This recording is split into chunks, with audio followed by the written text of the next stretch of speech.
It happened in a single moment. A moment that split my life into before and after. 1 second, I was standing in a room full of relatives and acquaintances, thinking I was at a harmless welcome home party. The next, a man I had never met was kneeling in front of me, holding out a glittering ring, his parents beaming at my side, my own family looking at me like they'd already written the ending to my story. And they had. But here's the part they didn't see coming. I wasn't going to read their script. I was born into a very traditional Indian family. Tradition wasn't just a word where I came from. It was a set of invisible chains. My parents believed they knew what was best for me. They believed a woman's life, a good woman's life, followed a certain order. Marry young, have children, serve her husband's family. No questions, no deviation.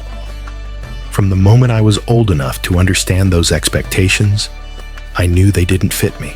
So when I got the chance to attend university in the United States, I took it, and I made a decision. One that would shape everything that came later. I refused their financial help. I worked part-time jobs. I took the aid the school offered. I did it all on my own, because I knew if I owed them, I'd never really be free. And for years, I kept my distance. Low contact, no visits. I built my own life, far from the pressure and the whispered reminders of what a daughter should be. Then, when I was 26, they reached out. My younger brother had graduated from university, and they wanted me there for the celebration. It had been years since I'd seen them in person. Part of me wondered if time had softened things. Maybe they wanted to repair our relationship. So I went. And for the next 2 years, I visited them 4 times. Every single visit, they circled back to the same topics.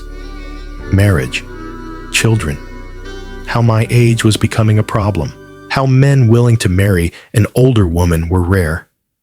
I told them the truth. I was child-free. I didn't need or want them to find me a husband. I thought my words were clear. I thought my boundaries were set. I was wrong. This January, I went back to visit again. They told me they had something special planned, something I would absolutely love. The next day, they said they were throwing me a welcome home party. I thought, maybe this is it. Maybe they're finally trying to rebuild trust. When I walked into that party, I didn't see the trap. Not yet. The house was full of people, relatives, family friends, community members, laughter, music, food. The kind of scene that looks warm and loving from the outside. About an hour in, my parents called me over. Standing with them was a man in his 30s. Let's call him F, and his parents. We exchanged a polite hello. I was still piecing it together when F suddenly dropped to one knee, pulled out a ring, and looked up at me with an expectant smile. The room went quiet. Every eye on me. My parents watching like this was the moment they'd been waiting for. I felt my pulse spike. My mouth went dry. I said no. It should have ended there, but it didn't. Both sets of parents began talking over me, pressuring, nudging, pushing every emotional button they could. My parents reminded me how hard it was to find a willing man now. His parents joined in, acting like my acceptance was a foregone conclusion. Something inside me broke. I'd told my family for years what I wanted. They ignored me. They lied to me. They cornered me in front of a crowd to get the answer they wanted. And now they were using shame, counting on my silence to protect their pride. I exploded. I called F, his parents, and my parents exactly what they were in that moment. Lowlifes for trying to trick me into an arranged marriage. I told them their views, were misogynistic and disgusting. I told them to go to hell. And then I left. I packed my bags, walked out of my parents' house, and checked into a hotel for the rest of my trip. My mother called me crying, begging me to stay. She told me they'd already paid for half of the dowry and the ring, as if that was supposed to make me feel guilty enough to agree. I didn't respond. I didn't go back. When I returned to my own life, the backlash began. Cousins, old friends, messages telling me I'd been unfair, that I'd humiliated F and his family. But here's the truth they left out.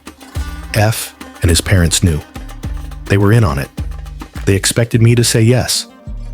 When I refused, the insults came. Words like whore tossed at me like weapons, passed from person to person in their small circle of judgment.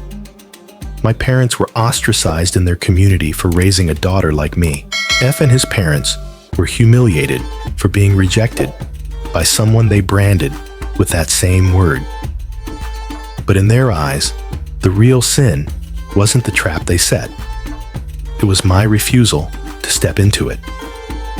Some people told me I should have handled it more delicately, that I should have smiled, deflected, and said no in a way that spared their pride. But those people weren't the ones standing in that room, feeling the walls close in.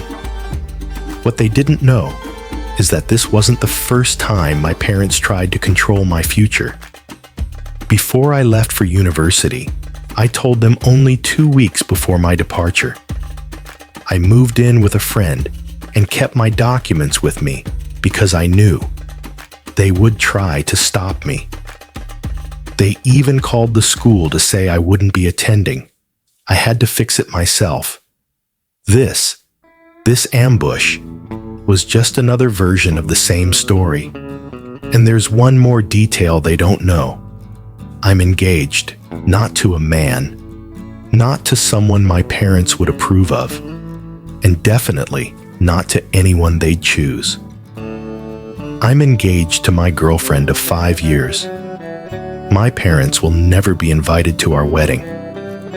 That night at the party, they thought they were writing the next chapter of my life. They thought they could decide my ending.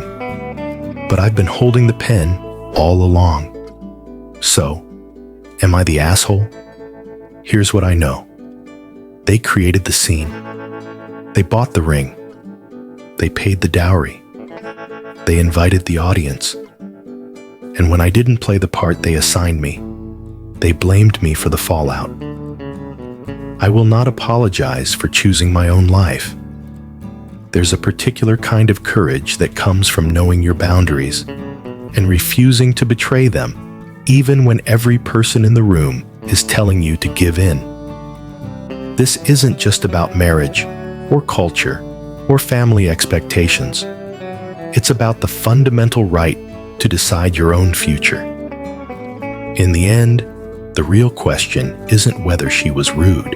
The real question is, what would you have done standing in that room, knowing your no would burn every bridge behind you? Would you have swallowed it, smiled, and given up your freedom? Or would you have stood your ground, no matter the cost? Because sometimes, doing what's right for you means being willing to be the villain in someone else's story. And that's a choice only you can make. So tell me, if it were you, what would your answer have been?